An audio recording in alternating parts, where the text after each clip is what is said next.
Assalamualaikum warahmatullahi wabarakatuh.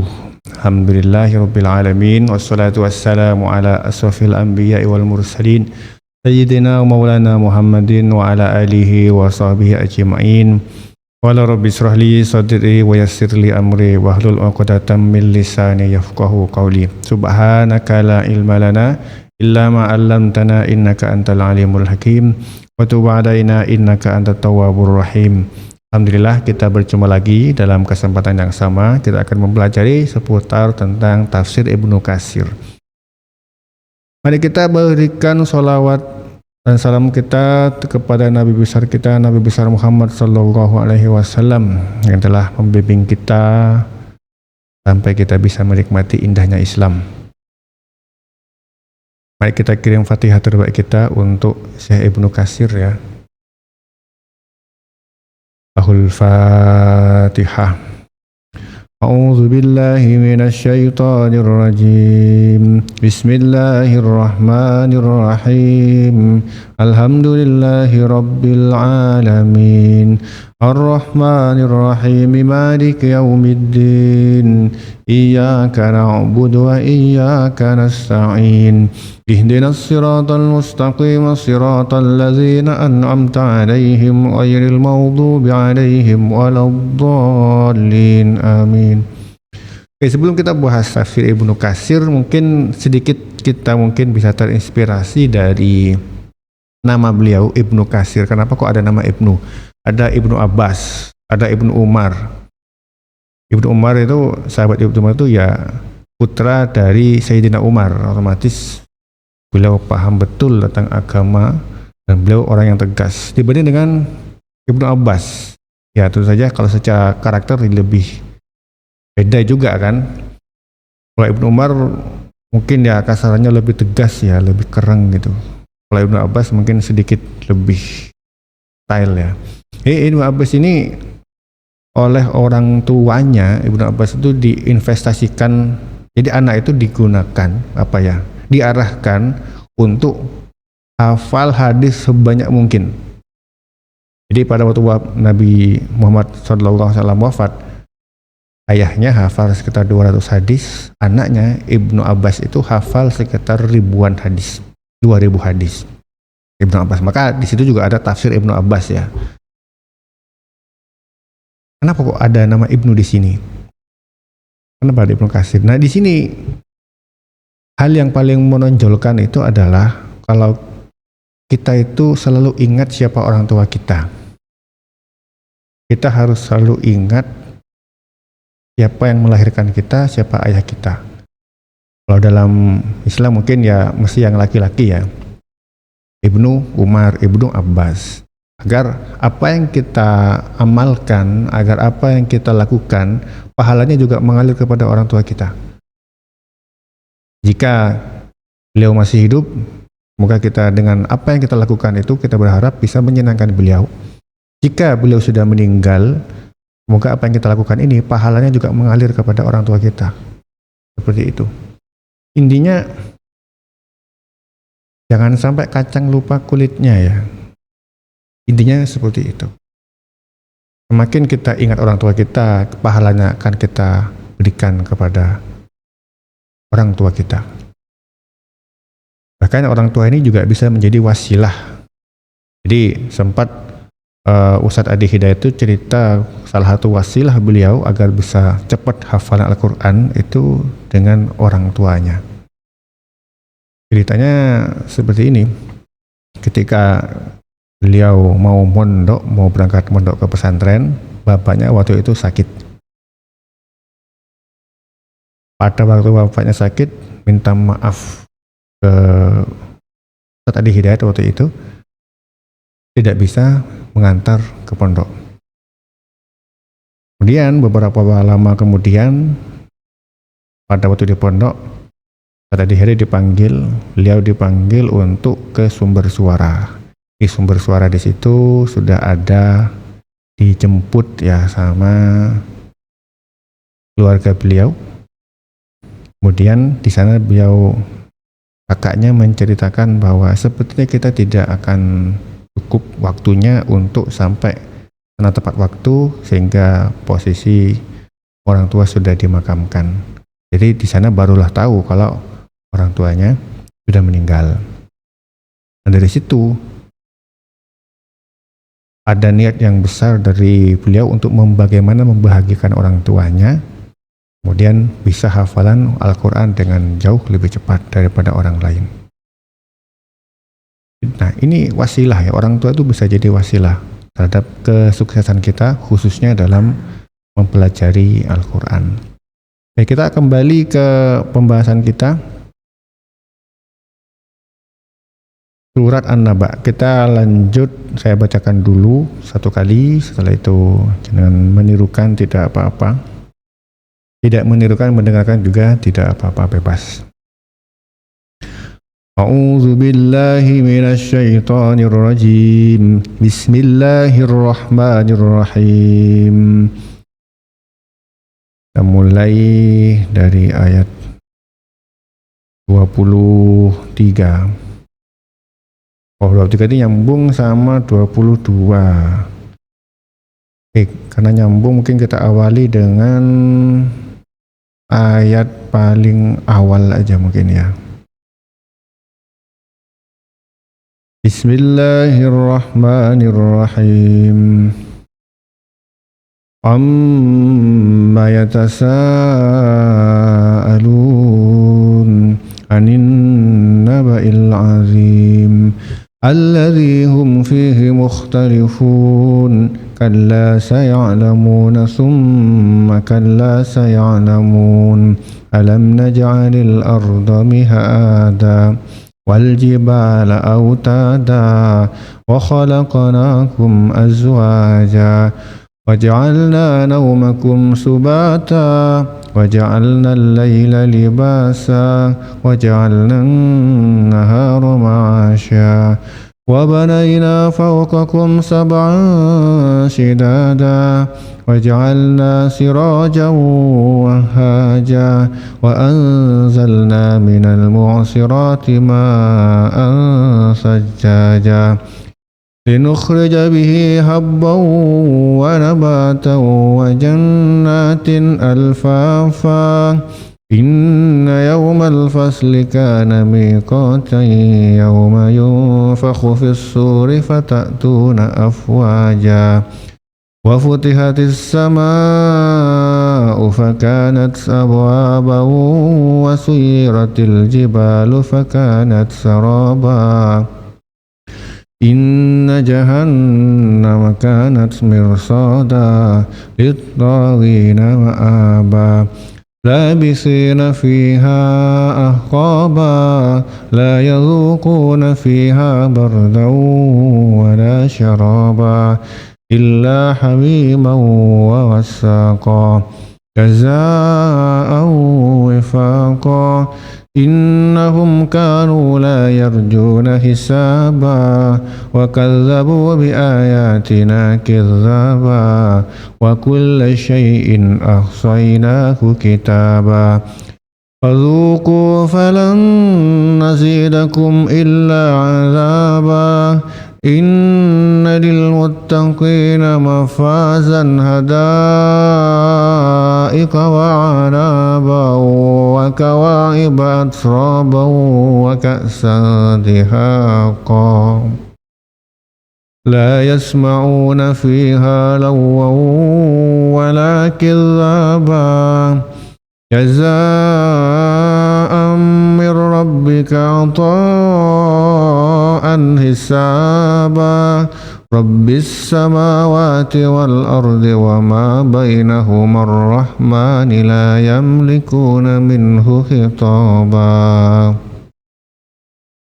يوم يقوم الروح والملائكة صفا لا يتكلمون إلا من أذن له الرحمن وقال صوابا ذلك اليوم الحق فمن شاء اتخذ إلى ربه مآبا إنا أنذرناكم عذابا قريبا يوم ينظر المرء ما قدمت يداه ما قدمت يداه ويقول الكافر يا ليتني كنت ترابا.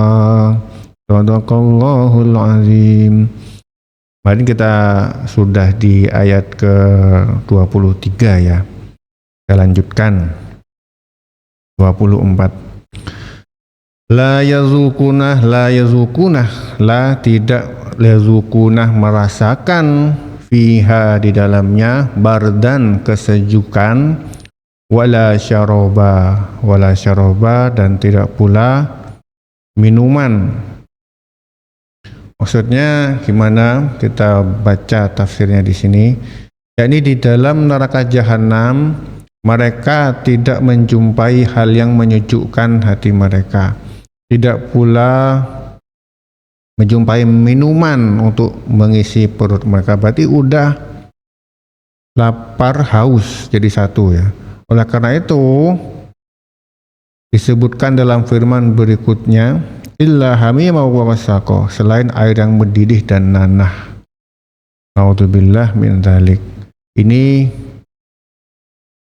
teguran untuk kita bahwa di neraka itu benar-benar haus ya, gak ada minuman sama sekali. Abu Aliyah mengatakan bahwa ini merupakan lawan kata dari yang sebelumnya. Kesejukan diganti dengan air yang mendidih dan minuman yang enak diganti dengan nanah. Hal ini yang dimaksud dengan hamim, ialah air yang panasnya telah mencapai puncak didihnya. Berarti kalau secara kita itu ya sekitar 100 derajat Celcius ya, panas, sangat panas. Dan ini yang dimaksud dengan ghasak. Wasak ialah campuran dari nanah, keringat, air mata, dan yang keluar semua dari luka-luka ahli neraka itu semuanya gabung jadi satu, namanya wasak. Dan ini ya luar biasa, ini gak enak sama sekali. Tafsir detailnya ada di surat Shad.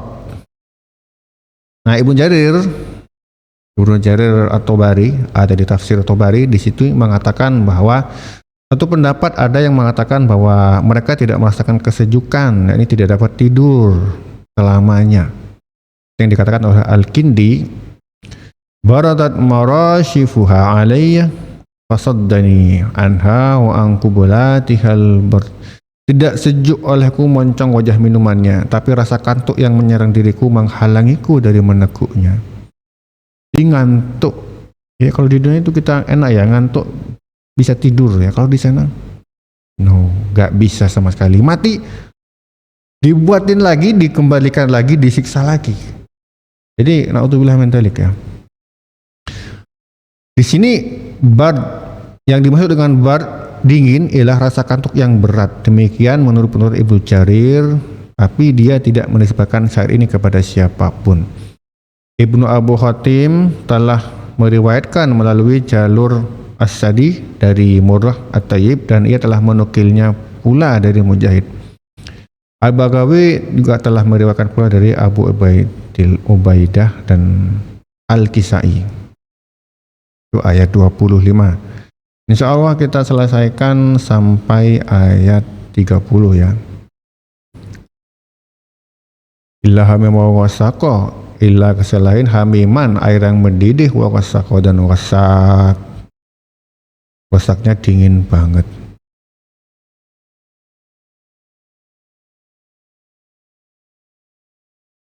Jadi kasihan ya.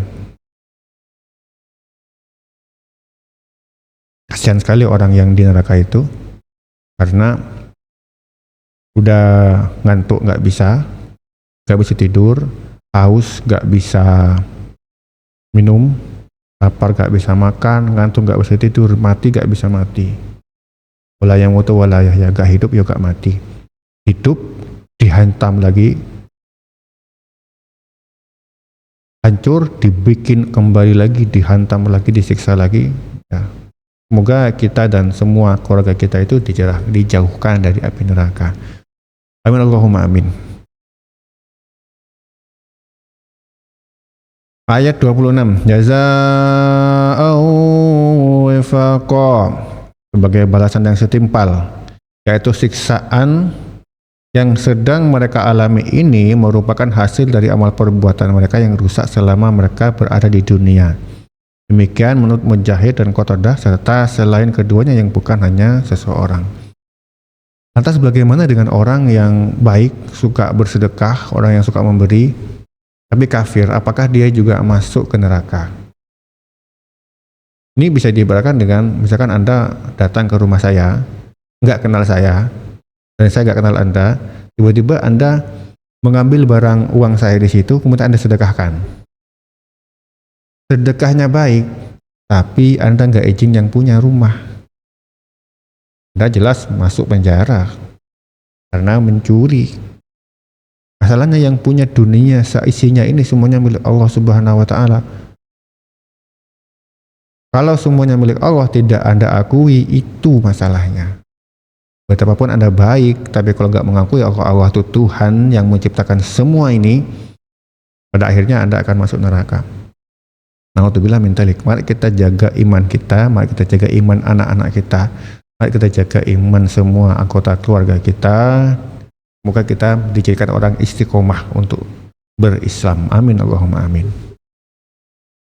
Kemudian ayat 27.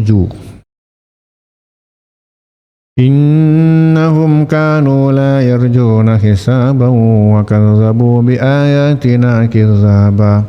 Innahum sesungguhnya mereka kanu dulu la tidak yarjuna tidak mengharapkan hisaba perhitungan. Dulu mereka tidak berharap kepada hisab, enggak nyangka akan ada hisab ya.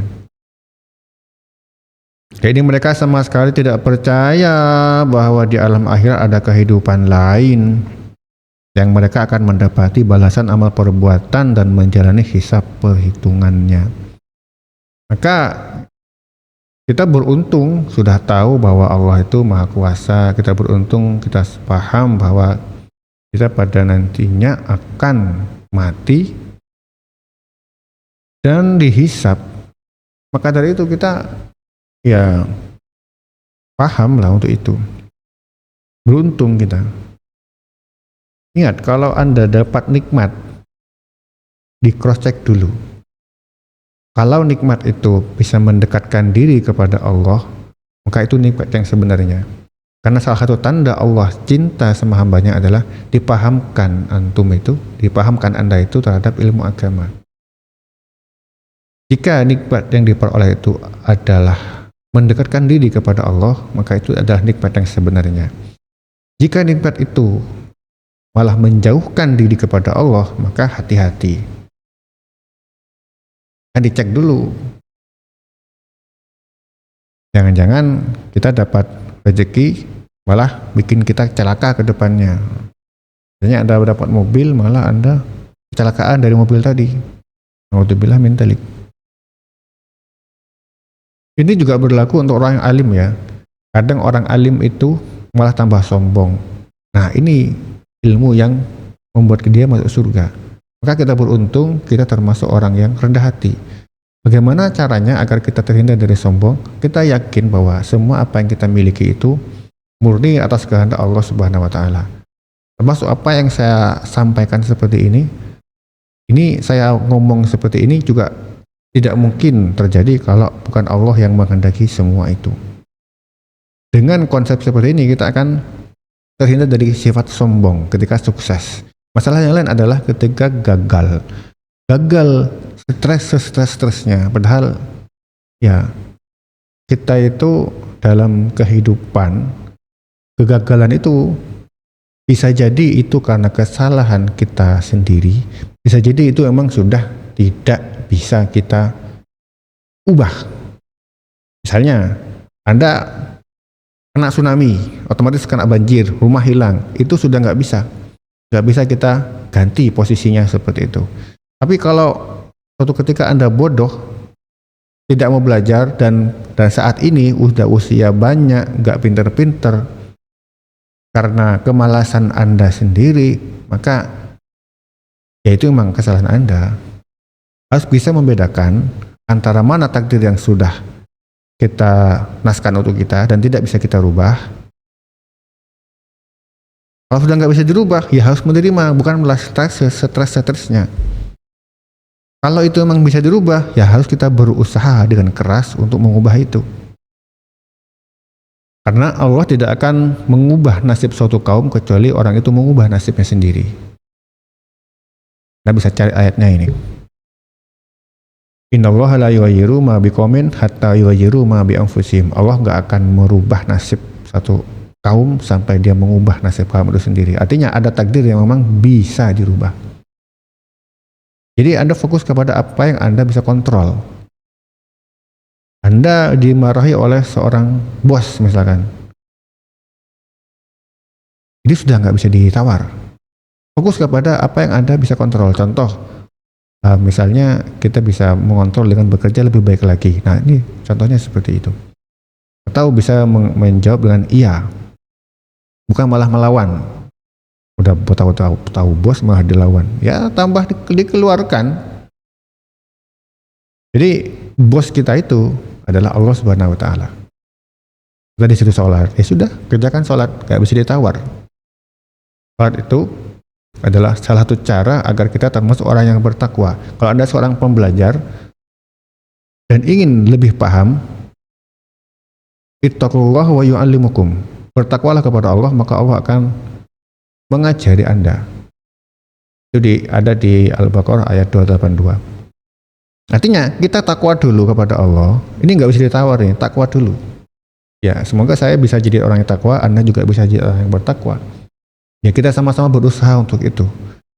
Kadang ya bisa jungkir balik, bisa jadi kesenggol. Maka Nabi Muhammad SAW mengajari kita untuk selalu mengingat Allah, dan agar kita bisa konsisten di situ.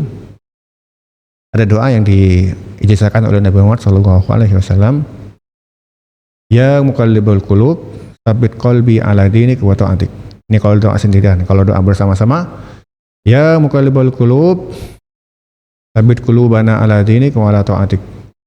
Wahai yang memutarbalikkan hati, ya di sini ada Allah Subhanahu wa taala, tetapkan kami di jalanmu. Seperti itu. Oke, kita kembalikan ya. Kalau kita sudah tahu doa ini, bisa mengamalkan doa ini, insya Allah kita bersama-sama, semoga kita nanti bertemu sama-sama di surganya Allah. Amin Allahumma amin. Wa kazzabu bi ayatina kizzaba, wa kazzabu dan mendustakan bi ayatina terhadap ayat-ayat kami kizzaba dengan sangat mendustakan. Di sini yang kita bahas adalah yang masuk neraka tadi, yang haus-haus tadi semuanya itu adalah orang yang benar-benar mendustakan Allah. Oke, kita baca detail di sini. Dahulu mereka mendustakan hujah-hujah Allah dan bukti-bukti kebenarannya terhadap makhluknya yang dia turunkan kepada para rasulnya. Tapi mereka menyambutnya dengan kedustaan dan keingkaran. Kizaba, dengan kedustaan yang sesungguh-sungguhnya. Yaitu takziban, dengan bersungguh-sungguh. Ini merupakan bentuk masdar. Masdar itu kata benda lah kasarnya itu. Yang bukan berasal dari fi'il kata kerjanya. Ulama Nahwu mengatakan bahwa pernah ada seorang Arab Badui meminta fatwa dari Al-Farra sehubungan dengan fahalil di Marwah. Apakah memotong rambut, tahallul maksudnya ya, tahallul di Bukit Marwah. Apakah memotong rambut yang lebih engkau sukai ataukah mencukurnya pendek-pendek? Ini dengan memakai ungkapan al-qissar, sewazan dengan kizaba. Sewazan itu maksudnya sebentuk-bentuk yang sama ya. Dan sebagian dari mereka mengucapkan dalam salah satu bait syairnya, laqad lama tabbatani an sahabati wa an hiwajin qada'uha min syafa'i. Sesungguhnya telah lama masa yang menghambat dia dari menemaniku dan dari menunaikan keperluannya yang banyak disebabkan keadaanku yang sengsara. Ini tentang apa ini? Ya, ini membahas tentang nahunya tadi, tata bahasanya ya, struktur katanya tadi. Wa kulla syai'in ahsaynahu kitaba, wa kulla dan segala syai'in sesuatu Qainahu, kami telah menghitungnya kitaban di suatu kitab. Maksudnya sudah dicatat semuanya di suatu kitab, kitab Lauhul Mahfud. Sesungguhnya di sini kami mengetahui amal perbuatan semua hamba dan kami telah mencatatnya di atas mereka. Maka kami akan membalasnya terhadap mereka. Jika baik maka kami balasnya dengan baik, dan jika buruk maka balasannya juga buruk. Ini juga disebutkan di surat lain, barang siapa yang membuat kebaikan satu buah zarrah pun maka akan dibalas kebaikan itu juga. Faman ya'mal mithqala dzarratin khairan yarah wa may ya'mal mithqala dzarratin syarran yarah. Demikian Allah itu Maha Penyayang sama kita. Kalau satu kebaikan dibalas 10.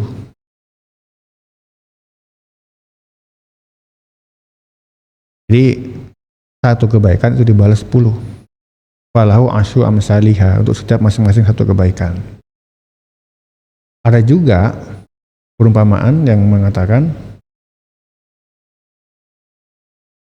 orang yang berbuat baik di jalan Allah itu seperti menanam benih, ya. Masing-masing benih itu tumbuh 7, masing-masing 7 muncul 100.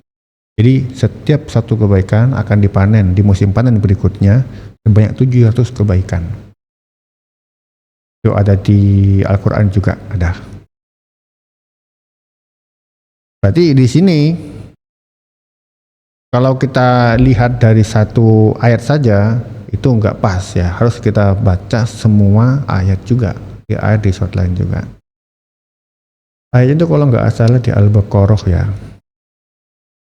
Masalul ladzina yunfikuna fi sabilillahi kamathali habbatin ambatat sab'a sanabilah fi kulli sumbulatin mi'atu habbah. Setiap satu biji muncul 100 tadi. Lanjut kita ayat ke-30 ya. Fazuku falan nazidakum illa adzaba. Fazuku maka kalian rasakan. Ini Allah bilang syukurin, yang bagi yang neraka tadi ya. Falan maka tidak akan nazidakum, kami menambah kalian illa adzaba. Berarti grafiknya itu naik. Grafik siksaannya itu naik terus, gak pernah turun. Naudzubillah min dzalik. Rasakan. Ini ya semoga kita istiqomah berislam ya. Jadi gak sampai dipisuin sama Allah gara-gara ini. Karena itu rasakanlah, dan kami sekali-kali tidak akan menambah selain azab. Ya, ini dikatakan kepada penduduk mereka, rasakan akibat perbuatanmu. Maka kami tidak akan menambahkan kepada kalian selain azab yang beraneka ragam. Azabnya bervariasi, disiksa, macam-macam, disiram air panas, dibakar dan kawan-kawan. Jadi nggak cuma dibakar ya, disuruh minum air yang beku, dingin juga. Jadi sama kayak dipanasin, ya. Habis itu disiram air dingin yang sedingin-dinginnya, apa nggak hancur ya? Gelas aja dikasih air panas, habis itu dikasih air es, pecah pak. Di neraka juga pada variasi kayak gitu juga. Nauzubillah min dzalik. Ini benar-benar mengerikan ini. Jadi masalah iman itu nggak boleh ditawar. Ku anfusakum wa ahlikum naro. Jagalah kamu dan keluargamu dari api neraka, karena benar-benar dahsyat. Gak habis pikir, siksaannya benar-benar mengerikan. Qatadah telah meriwayatkan dari Abu Ayyub Al-Azdi dari Abdullah ibnu Amr ibnu Asyang yang mengatakan bahwa tidak ada satu ayat pun yang lebih keras bagi ahli neraka selain firman-Nya, karena itu rasakanlah, dan kami sekali-kali tidak akan menambah kepada kalian selain azab, bahwa mereka berada dalam tambahan azab selama-lamanya.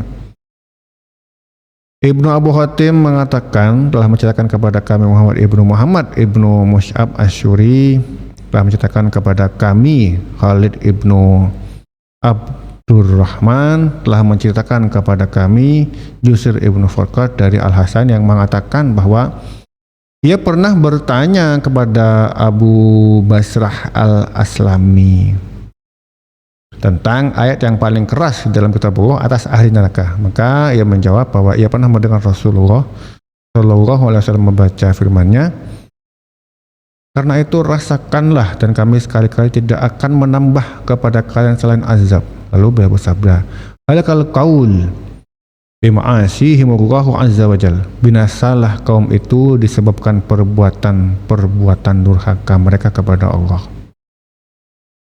Subhanahu wa ta'ala. Tapi ini hadisnya lemah ya, tapi ya dibanding dengan gak ada ya mending yang lemah ini.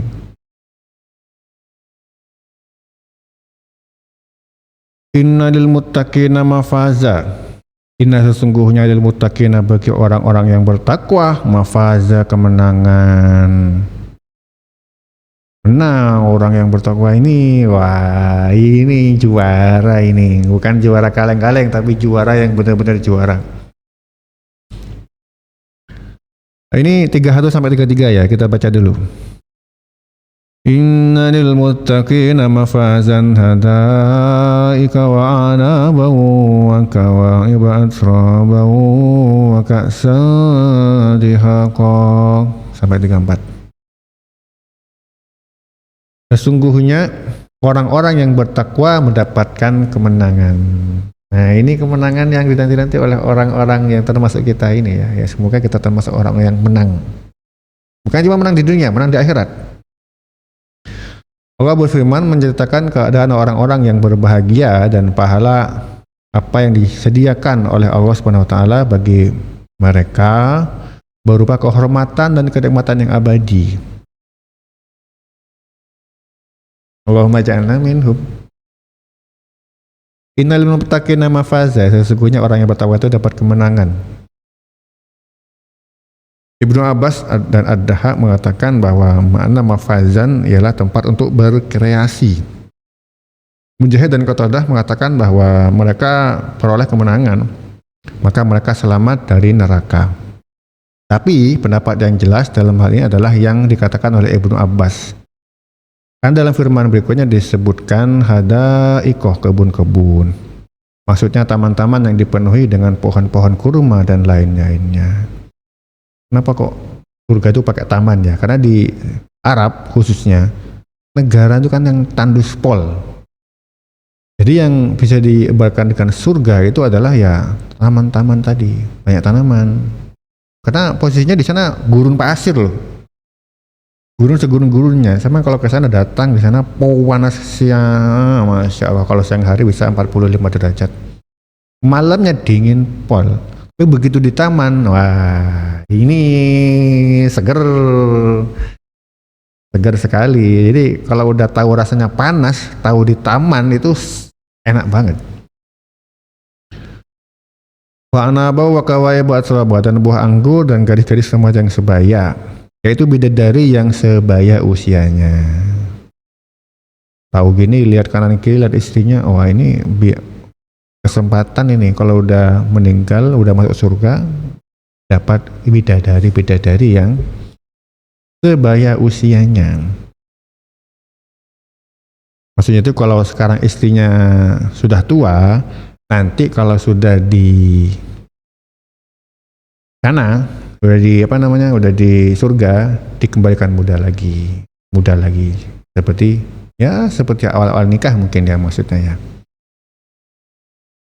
Kok bisa seperti itu? Apa dalilnya? Ada di Al-Baqarah, juz-juz awal ya. Itu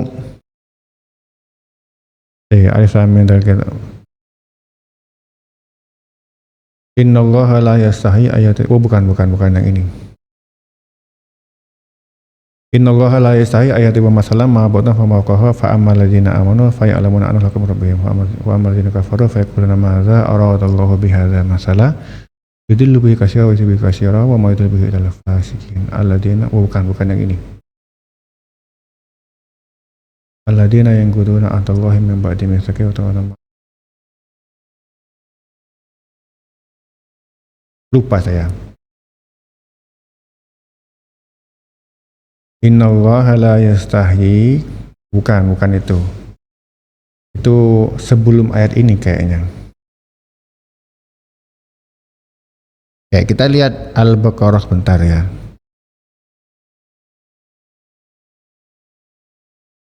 Saya lupa ini.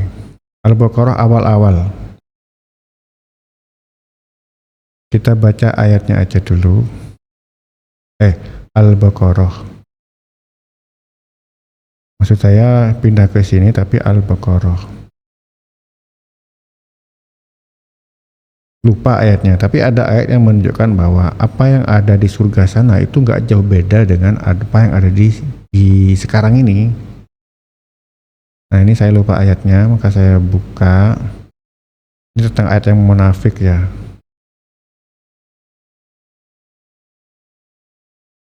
Bukan yang ini.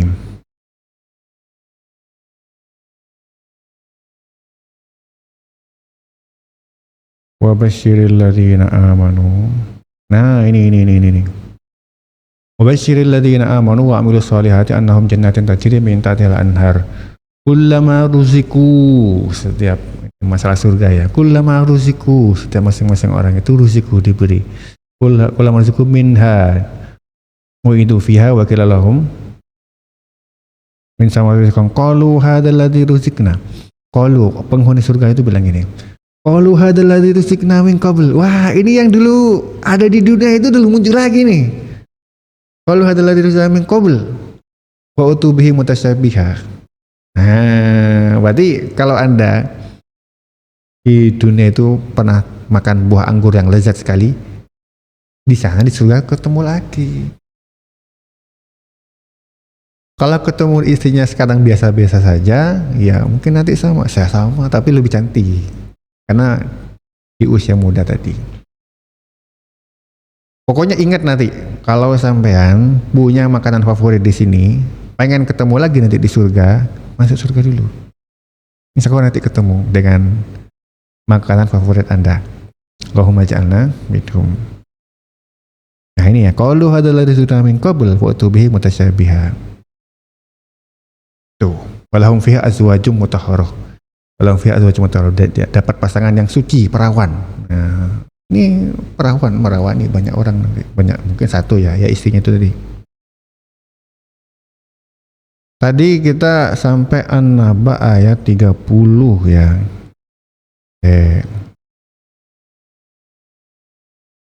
78. Tadi sampai ke 30. Kita buka 30-nya nih. Wa kawaiba atsroba, dan gadis-gadis remaja yang sebaya, maksudnya istrinya tadi. Jadi perawan lagi.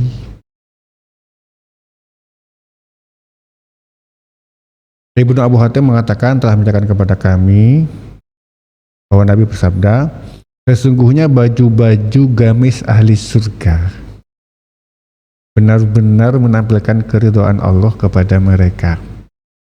Yang kita cari itu ridho Allah. Dan sesungguhnya awan benar-benar melewati mereka lalu berseru kepada mereka, hai ahli surga, apa yang ingin aku turunkan kepada kalian? Sesungguhnya awan surga itu benar-benar menghujani mereka dengan gadis-gadis remaja yang sebaya usianya. Begitu. Ayat 34. Waka'san diheko, dan gelas-gelas yang penuh. Waka'san.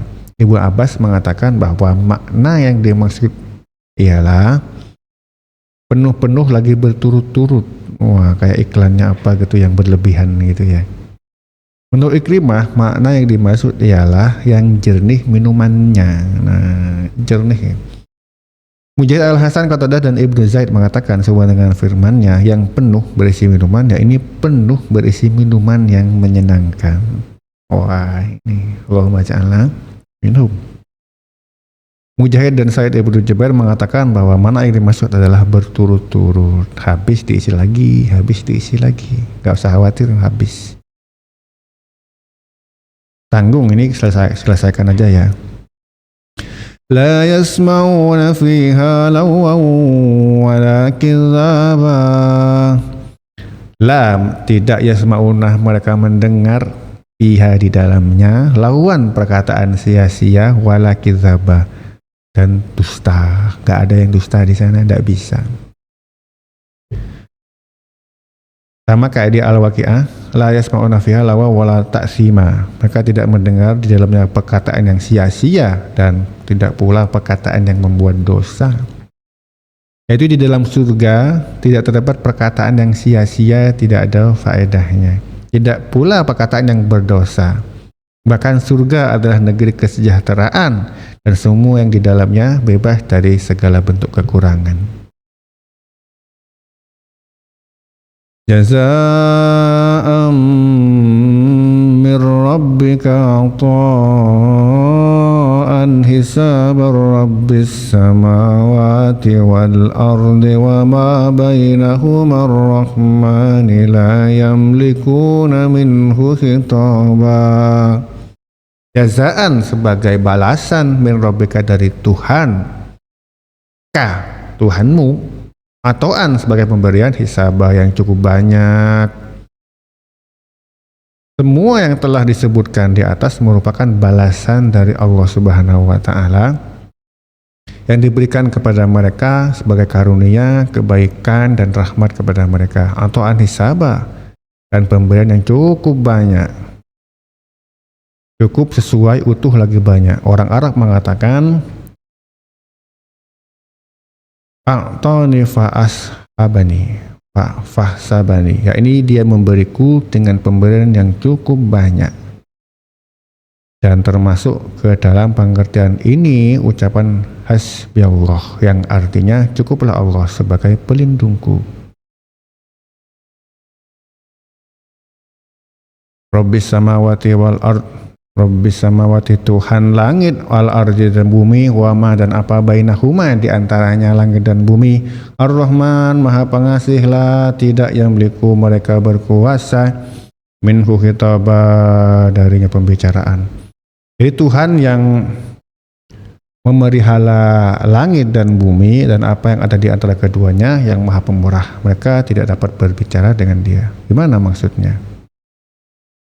Allah menceritakan tentang kebesaran dan keagungannya, bahwa sesungguhnya Dia adalah Tuhan yang menguasai langit dan bumi serta semua yang ada pada keduanya dan semua yang ada di antara keduanya, dan bahwa sesungguhnya Dia adalah Tuhan yang Maha Pemurah, yang rahmat mencakup semuanya. La yamlikuna minhu khitaba, yakni tidak ada seorang pun yang mampu memulai berbicara dengannya, dengan Allah ya, kecuali dengan seizinnya. Ya, semoga kita bisa nanti ya. Semakna dengan apa yang disebut oleh firman-Nya, man dzalladzi yashfa'u indahu illa biizni. Tidak ada yang dapat memberi syafaat di sisi Allah tanpa izinnya. Intinya semuanya itu Allah yang memberi izin. Kemudian samakan di sini, yauma ya'ti la takallamu nafsun illa biizni. Dikala datang hari itu tidak ada seorang pun yang berbicara melainkan dengan izinnya. Ayat 37, yauma yaqumur ruhu wal malaikatu saffan la yatakallamuna illa man azina lahur rahmanu wa qala shawaba. Yauma pada hari yaqumu berdiri ar-ruh wal malaikatu dan para malaikat saffan bersaf, la yatakallamuna mereka tidak berkata-kata, illa man azina kecuali barang siapa yang diizinkan lahu baginya ar-rahmanu wa qala shawaba, dan dia mengucapkan kata yang benar semuanya. Ulama tafsir berbeda pendapat sehubungan dengan ini. Yang dimaksud roh ada beberapa pendapat ya. Pertama, dari Ibnu Abbas yang diriwayatkan oleh Al-Aufi, bahwa yang dimaksud roh adalah arwah Bani Adam. Kedua, mereka adalah anak Adam. Menurut Al-Hasan dan Qatadah adalah meriwayatkan bahwa hal ini merupakan sesuatu yang disembunyikan oleh Ibnu Abbas. Ketiga, mengatakan bahwa mereka adalah suatu makhluk Allah yang bentuknya seperti Bani Adam, tapi mereka bukan malaikat dan bukan pula manusia. Mereka juga makan dan minum. Demikian menurut Ibnu Abbas, Mujahid, Abu Salah dan A'mashi. Kemudian yang keempat, dia adalah Jibril. Ini yang menurut yang dikatakan oleh Asy-Sya'bi, Sa'id Ibnu Jubair dan Ad-Dahhak. Hal ini didalilkan dengan firman-Nya yang menyebutkan dia dibawa turun oleh Ar-Ruh Amin, Ar-Ruhul Amin, malaikat Jibril ke dalam hatimu Muhammad agar kamu menjadi salah seorang di antara orang-orang yang memberi peringatan. Muqatil Ibnu Hayyan mengatakan bahwa Ar-Ruh adalah malaikat yang paling mulia dan paling dekat dengan Allah serta penyampai wahyu. Terus yang kelima, yang dimaksud dengan Ar-Ruh adalah Al-Quran. Ini menurut Ibnu Zaid, yang berarti semakna dengan apa yang disebutkan oleh firman-Nya, dan yang demikianlah kami wahyukan kepadamu wahyu, yaitu Al-Quran dengan perintah kami. Terus yang keenam, ada lagi nih. Ar-Ruh adalah malaikat yang besarnya sama dengan seluruh makhluk yang bila digabungkan jadi satu. Ali ibnu Abu Thalhah telah meriwayatkan dari Ibnu Abbas sehubungan dengan makna firman-Nya pada hari ketika ruh berdiri, bahwa makna yang dimaksud adalah malaikat yang paling besar tubuhnya. Ibnu Jarir mengatakan telah menceritakan kepadaku Muhammad ibnu Khalaf Al-Asqalani telah menceritakan kepada kami Rawat ibnu Jarrah dari Ibnu Hamzah dari Asy-Sya'bi dari Al-Qamah dari Ibnu Mas'ud yang mengatakan bahwa Ar-Ruh berada di langit yang keempat. Dia lebih besar dari semua langit, semua gunung dan semua malaikat. Setiap harinya bertasbih kepada Allah sebanyak 12.000 kali tasbih.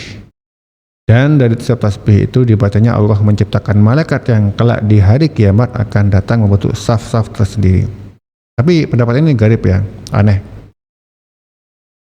Imam Tabrani mengatakan telah menceritakan kepada kami Muhammad ibnu Abdullah Ibnu Aus Al-Masri telah menceritakan kepada kami Wahbullah ibnu Ra'ub ibnu Hubairah telah menceritakan kepada kami Bishr ibnu Bakar telah menceritakan kepada kami Al-Auza'i telah menceritakan kepadaku Hatta dari Abdullah ibnu Abbas bahwa ia pernah mendengar Rasulullah SAW bersabda, sesungguhnya Allah mempunyai seorang malaikat karena diperintahkan telanlah 7 langit dan bumi sekali telan, dan tentulah malaikat itu dapat melakukannya.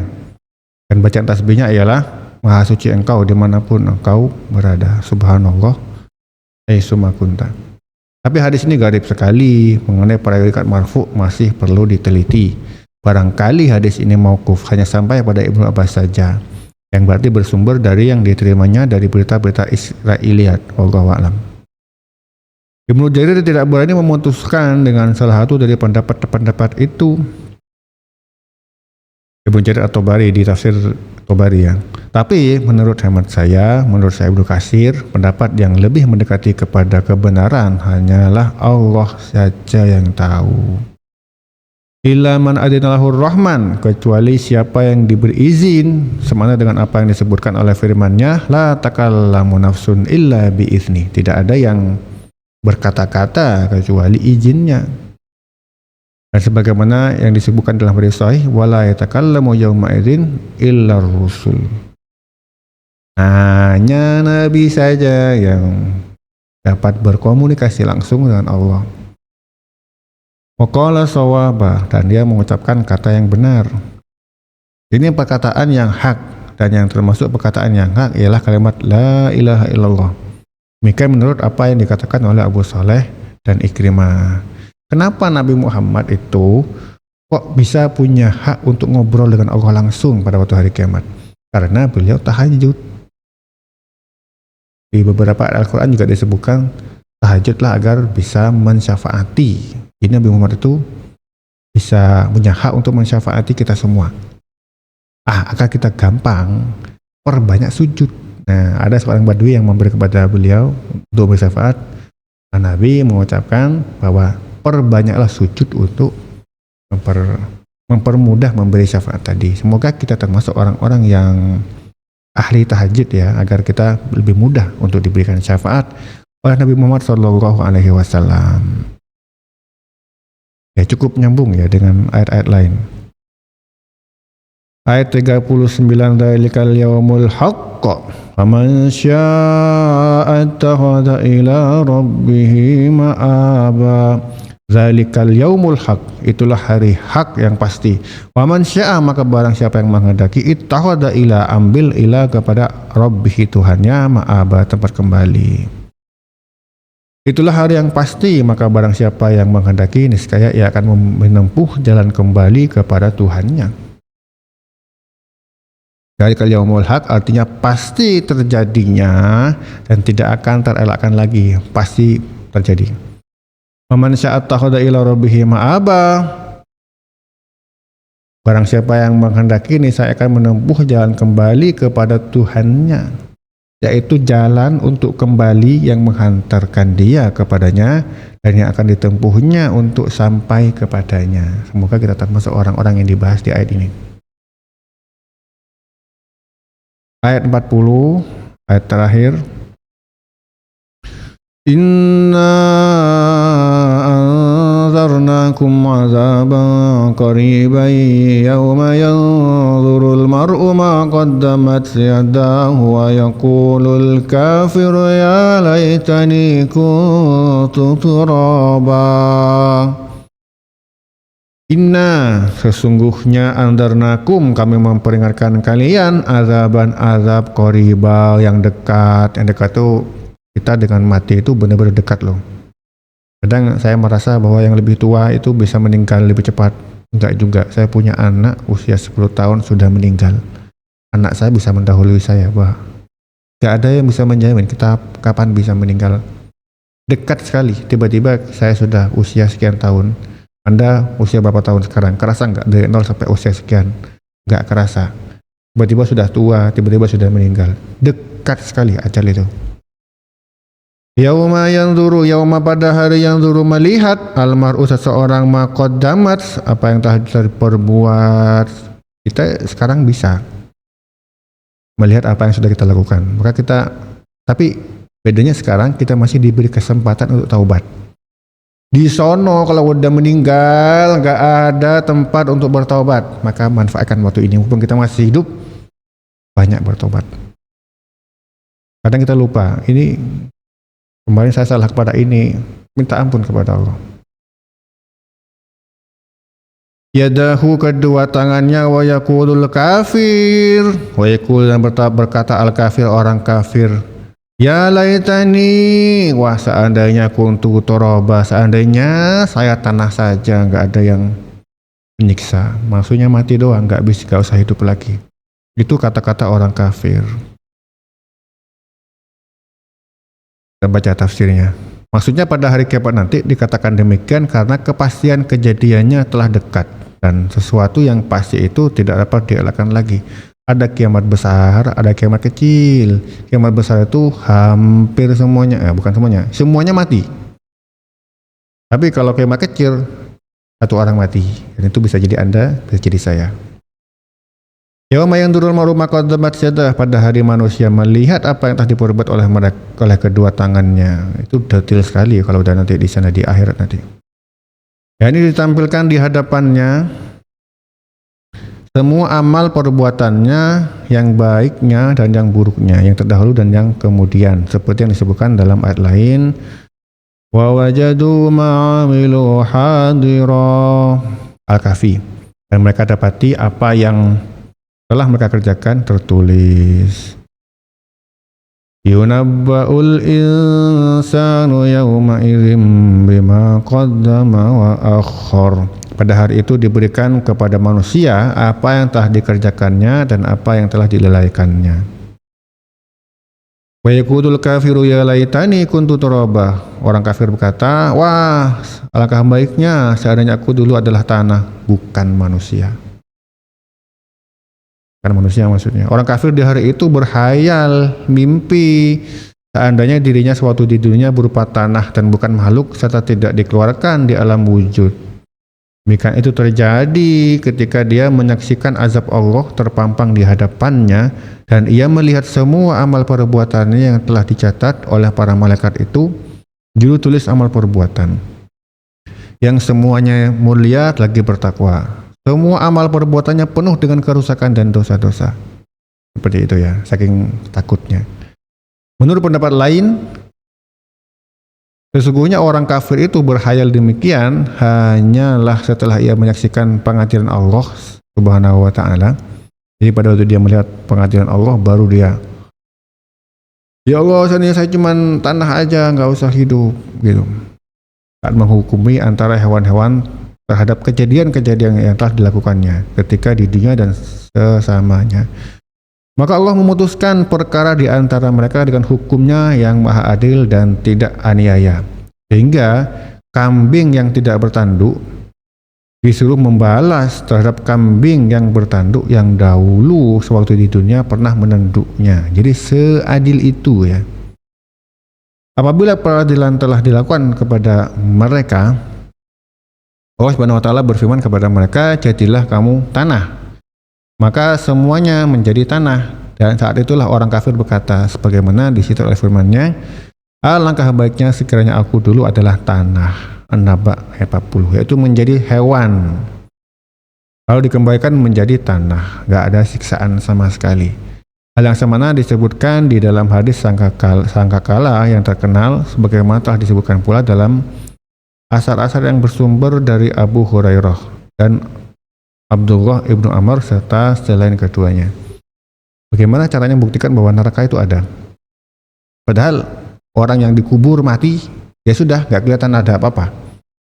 Cara paling gampang itu, jika Anda mimpi buruk, mimpi dikejar-kejar hantu, mimpi dikejar anjing, mimpi dikejar macam-macam, terus Anda bangun sudah posisi keringat, tanya kepada kawan sebelah sampean itu, tadi ada anjing apa enggak? Enggak ada. Mereka tahunya sampean mendengkur, mau ngapain, bolak-balik terus tuh bangun. Kita nggak tahu, tapi orang yang mengalami itu beneran di neraka, Anda nggak bisa bangun, tidur selamanya, forever.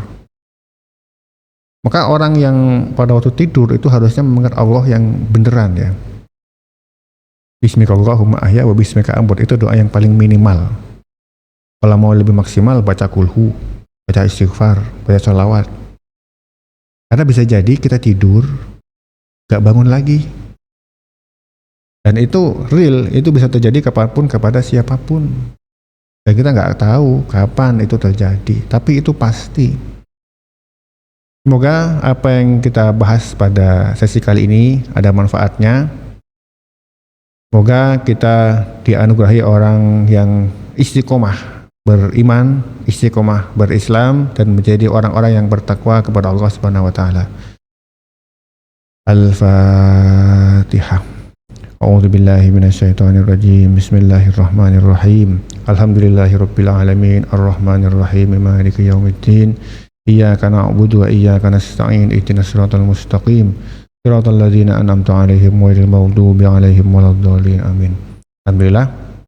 Mohon maaf atas segala kekurangan. Terima kasih sudah menonton dari awal sampai akhir. Semoga ada manfaatnya. Wassalamualaikum warahmatullahi wabarakatuh.